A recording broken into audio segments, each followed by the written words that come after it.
Corporate social responsibility must not be defined by tax planning strategies alone. Rather, it should be defined within the framework of a corporate philosophy which factors the needs of the community and the regions in which a corporate entity functions. This is part of our cultural heritage.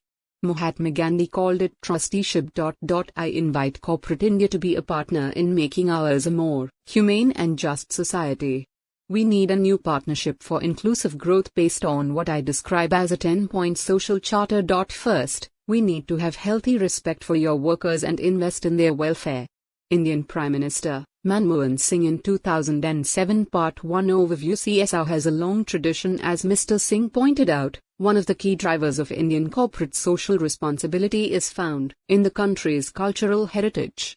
The concept of trusteeship asserts the right of the capitalist to accumulate and maintain wealth and to use it to benefit society. Naran 1966. Researchers have established connections between CSR and trusteeship. Reinald 1994, Masani 1956, Pakori 2004.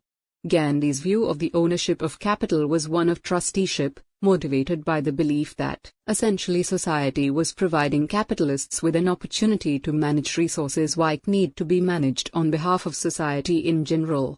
As the tradition suggests, almost every large corporation involved in the Indian market today is engaged in some form of social initiative in India, although this is not well documented. CSR penetration in India is relatively high with over 80% corporations administering some kind of corporate social responsibility program. This exceeds some of India's counterparts in Asia, especially Malaysia, Japan, Korea, Thailand, Singapore and the Philippines that are economically more prosperous than India. Chambers et al. 2003. Keep a low profile despite the high penetration. CSR activities of Indian businesses are not well recognized at the global level. Diverse stakeholders in India interviewed have pointed out that Indian companies' CSR programs are significantly underestimated. An immediate explanation would be that contemporary CSR international rankings based on the continued emphasis on the corporate bottom line fall short to assess CSR performance of Indian firms as they address social problems like poverty, health, and education. Another reason might be Indians themselves. They believe it is not appropriate to talk about the good deeds that they are doing. The rule of do not let the right hand know what the left hand is doing is predominantly being applied to the case of CSR.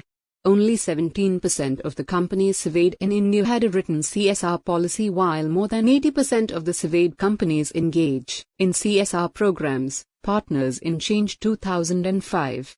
Corporate Social Responsibility in India by Sunny Lee, a case study for the Oxford Achilles Working Group on Corporate Social Responsibility. The Oxford Achilles Working Group on Corporate Social Responsibility, CSR, is an initiative between Oxford University's said business school and the Achilles Group.